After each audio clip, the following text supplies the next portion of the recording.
Всем привет, это видео на канале Комфи, меня зовут Саша Ляпота. Сегодня говорим про мою самую любимую тему — мобильную фотографию. Ну, я надеюсь, что вы ее тоже любите. В начале этого месяца я в одном из своих видео попросил вас в комментариях оставлять ссылочки на свои фотографии в Instagram. И я сказал, что мы выберем всего несколько профилей, которые обсудим. Но я начал читать комментарии и понял, что там очень много фотографий, и я хотел бы уделить хоть и меньше времени, но внимание намного большему количеству подписчиков, потому что вы же не зря фотографируете, вы чему-то учитесь. Я просто начал смотреть фотографии, и есть несколько категорий. Первая — те, которые очень сильно развиваются, и им есть что посоветовать. Я надеюсь, что мои советы будут вам полезны. И вторые, которые действительно делают очень классную работу уже, и я могу просто порадоваться за людей, потому что они умеют фотографировать. Давайте начинать смотреть. На некоторых я буду останавливаться чуть-чуть подробнее, на некоторых менее подробно. Просто будем смотреть на фотографии в Инстаграме. Первая фотография, на которую посмотрим, от пользователя с ником nborn. Я сразу хочу дать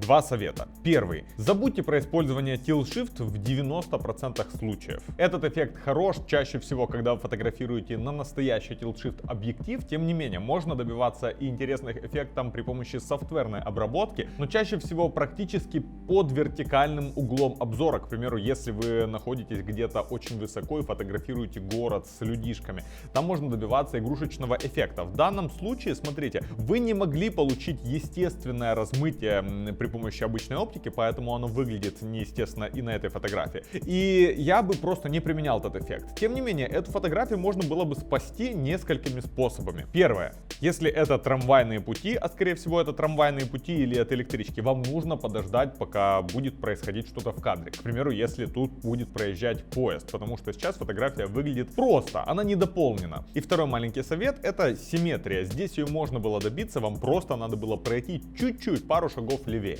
Вторая фотография от пользователя MNN Glass. Я могу ошибаться с никами, не обижайтесь. Мне в этой фотографии нравится много чего. Здесь неплохая композиция, здесь хорошо выбран ракурс города, здесь есть трейсы от фонарей, то есть на длинной выдержке фотографировалось. Единственное, я бы кадр сместил немного к низу, то есть если вы фотографировали на штатив, скорее всего это так, то я бы наклонил смартфон или фотоаппарат ниже, чтобы больше захватить именно города, потому что в данном случае серое пятно неба здесь мало информативное, но при этом занимает половину кадра. Еще одна фотография от пользователя nborn, и я здесь просто хочу отметить, что она мне нравится. Я не сразу могу понять, что это, более того, я до сих пор не понял, что это, но она красиво выглядит, здесь хорошая композиция, здесь хорошая обработка, и над этой фотографией можно задуматься. Я не знаю, добавлены здесь софтверным путем эти бокешечки или нет, но сама суть, раз я этого не знаю, значит они здесь точно не мешают. Очень хороший снимок. Следующая фотография, ники я читать не буду, потому что я уже понял, что я проиграю сразу же с этим. Опять же, неплохая фотография, мне нравится локация, мне нравится, что в кадре есть человек, но если бы ты чуть-чуть поднял смартфон над собой, то человек был бы на фоне воды. Если бы ты присел, то человек был бы над горизонтом. В данный момент его режет линия горизонта, и это не очень хорошо. В остальном проблем нет. Единственное, я бы заморочился и удалил вот эту вот башенку. Это делается буквально двумя кликами в Snapseed, и тогда бы ничего не отвлекало внимание слева. От того же пользователя еще одна фотография подобного же характера, и она мне нравится больше, потому что здесь человека ничего не режет. Однако человек слишком маленький, и не проблема в том, что человек слишком маленький, но было бы круто, если бы он был в одежде, которая бы сильно выделялась, к примеру, в каком-нибудь желтом плаще или еще чем-то, потому что здесь он немного сливается с фоном. Пойдем дальше. Я уже неоднократно говорил, что с фотографиями цветов в определенный момент всем надо завязать, но это не значит, что их нельзя фотографировать вообще. Можно находить интересные ракурсы, а иногда просто хочется показать утренний иней, и вам приходится сфотографировать цветы. В данный момент я не буду говорить сейчас про то, что сфотографировано, потому что, нравится человеку цветы фотографировать, и ладно. Но обработка здесь явный недостаток, потому что человек слишком агрессивно добавил эффект то ли HDR, то ли драмы. Из-за этого небо, вы можете видеть, оно поплыло грязью. Небо не бывает вот таким грязно-серым. То есть, понятное дело, что человек хотел именно выделить одуванчик, но в данный момент лучше было бы даже не делать такую фотографию, если он уж сильно сливался на фоне неба, потому что вот так фотография выглядит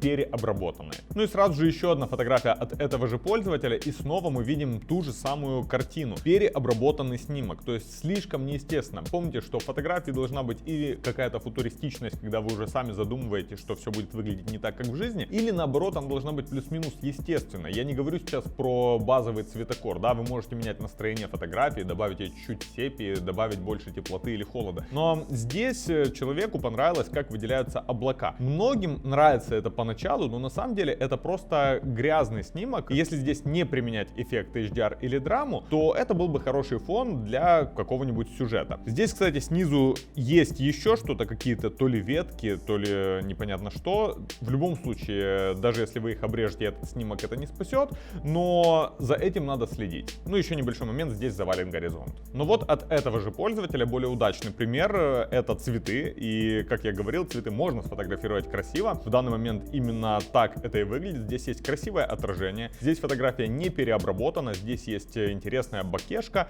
И в целом, вот если делать профиль чисто из таких даже фотографий, его будет интересно смотреть. Пойдем дальше. Вот эта фотография мне нравится своей локации, но, к сожалению, автор от нее не взял все. Вернее, взял он от нее очень мало. Он просто рассказал как историю, вот смотрите, где я был, но при этом постарался ее обработать. То есть какого-то творчества своего он постарался добавить на посте, но сделал это не совсем грамотно. Сейчас объясню почему. Во-первых, тот самый tilt shift, вот это размытие по бокам. Вы можете видеть, что вот здесь люди в расфокусе, но задний и передний план в фокусе. Такого в природе быть просто не может, поэтому просто не используйте софтверное размытие никогда. Просто лучше, чтобы не ошибиться, не пользуйтесь им. Если камера не позволяет размыть задний фон, то зачем? Используйте другие преимущества вашего фотоаппарата, хотя бы то, что он всегда под рукой. Еще один момент, горизонт здесь завален. Но самое главное, выбрана неправильная точка съемки, потому что здесь очень красивые специи, вам надо было просто наклониться к ним, чтобы практически вся фотография была вот в этих цветах, и только на заднем фоне уже, кстати, с естественным размытием происходило какое-то действие. А вот пример очень удачной работы, я дам пару советов, но мне нравится, как человек здесь все подстроил. Здесь собака, она белая на фоне довольно темной травы, она находится в рамочке из веток. Что мне не нравится? Под собакой есть вот такая блестящая прямо ветка, ее надо было удалить в каком-нибудь приложении с ретушью. И не нравятся мне вот эти шумы на облаках, их тоже можно было или высветлить, или вообще сделать практически белыми. Это бы не испортило фотографию, наоборот, если бы здесь было белое небо, то еще больше акцент падал бы на главный объект съемки, на вот эту собаку. Вот еще одна присланная фотография, которая мне очень понравилась. Что бы я здесь добавил? Мне даже цветокор нравится, мне нравится композиция, мне нравится локация, конечно же. Я бы немножечко ее высветлил именно на переднем плане. То есть, смотрите, сверху ее высветлять нельзя, потому что здесь у нас уже есть даже часть потерянной информации. Возможно, я бы ее кропнул как-нибудь больше в квадрат. Но эту часть чуть-чуть высветлил бы, чтобы больше внимания бросалось на людей, которые уходят. А вот на примере этой фотографии хочется сказать, что главный объект в вашем кадре,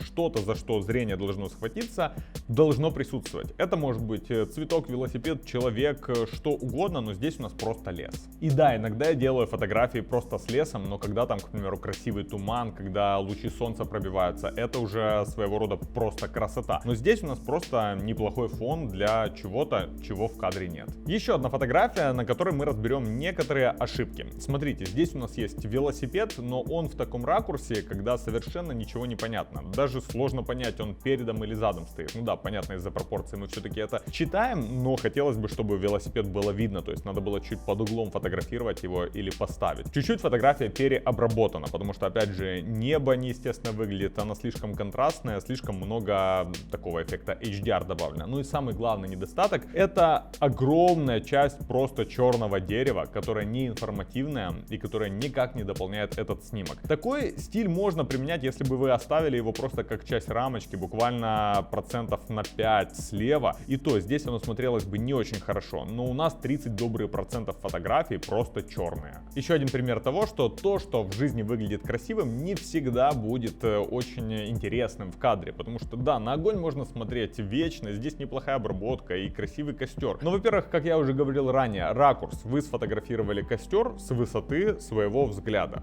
Каждый человек видит костер именно так. Даже эта фотография, если бы вы сняли ее снизу, то есть присели бы, наклонили свой смартфон, она смотрелась бы намного более интересно. А еще было бы круче, если бы на заднем плане, к примеру, сидели и общались люди. На примере этой фотографии я хотел бы дать несколько советов по поводу раскладок. Вот эта раскладка, кстати, молодец, что пробуешь, но она неудачна. Почему? Во-первых, раскладки чаще всего лучше фотографировать сверху, так называемый стиль flat lay. Если ты фотографируешь на смартфон, это самое правильное решение. Здесь же у нас достаточно много грязи, и я не знаю, что это за грязь. К примеру, вот эти ракушки я еще могу разобрать, что это ракушки, но вот это действительно какая-то грязь. На заднем плане у нас есть то ли полотенце, полотенце, то ли еще что-то. Это не может быть в такой уютной атмосфере какой-то, ковер или полотенце, оно будет портить снимок. Но даже то, что здесь уже есть, прозрачная чашка, ракушки, даже две прозрачные чашки, разложенные печеньки, книга, наверное, игрушка здесь лишняя. Если это все сфотографировать сверху и еще и на красивом фоне, было бы намного красивее. Еще одна фотография, на примере которой могу заметить две вещи. Нет главного объекта, просто чтобы вы понимали, насколько важен главный объект в кадре. И переобработка при помощи эффекта драма. Можете наблюдать, как сильно неестественно выглядит небо. Здесь оно прямо черное, здесь вот эти перепады между светлыми и темными тонами. В жизни такого не бывает. Очень красивый кадр, прям без вопросов красивый, и дополнило бы его только одно. Я уже говорил, это проезжающий поезд, хотя бы что-то, или человек проходящий. Но честно вам скажу, что настолько красивую атмосферу словить, я бы вот сидел бы там до потери сознания, пока в кадре хотя бы что-то не произошло, чтобы этот кадр был просто на миллион. То есть сейчас он останавливает на себе внимание, но он не идеальный, а его можно было бы сделать просто идеальным. Вот эта фотография — это хорошая задумка, но не очень правильная реализация. На самом деле человек даже присел, чтобы правильно сделать ракурс, чтобы он выглядел интересно. Но мы видим, что есть в кадре не только человек, но и собака. И чтобы собака была более очевидна, вам надо было еще ниже сесть,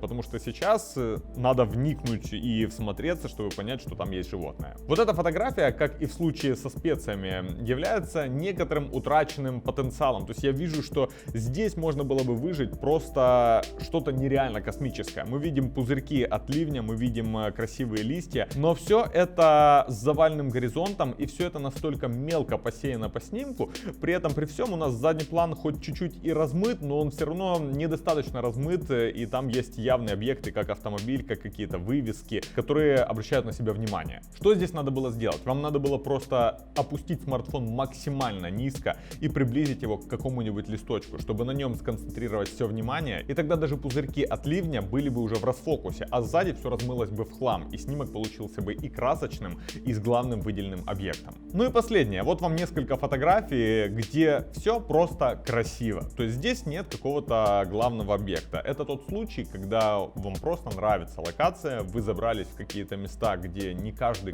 день бывает, вы их сфотографировали, и я в такие случаи тоже люблю сделать сразу серию фоток, потому что каждый из них по отдельности я понимаю, что ну слишком, наверное, просто. Вот просто такой пейзаж, да, он красивый, но слишком простой, ничего не происходит, чтобы подчеркнуть ваше творчество. Но когда вы делаете такую подборку, то человек уже читает это как историю, как несколько кадров из фильма, и когда вы добавляете еще и стоящее описание, это еще становится интересно читать. Ну что ж, друзья, на этом все. Фотографий было очень много, и спасибо вам за то, что вы присылаете их. Следите за нашими видео, я буду иногда делать такие эксперименты, буду просить вас оставлять ссылки на свои фотографии, не в этом видео, но я думаю, что скоро повторим такой эксперимент и продолжим обсуждать ваши работы. Не забудьте подписаться на наш канал, поставить палец вверх этому ролику, а также смотрите видео про то, как снять рассвет на смартфон и про то, как фотографировать архитектуру.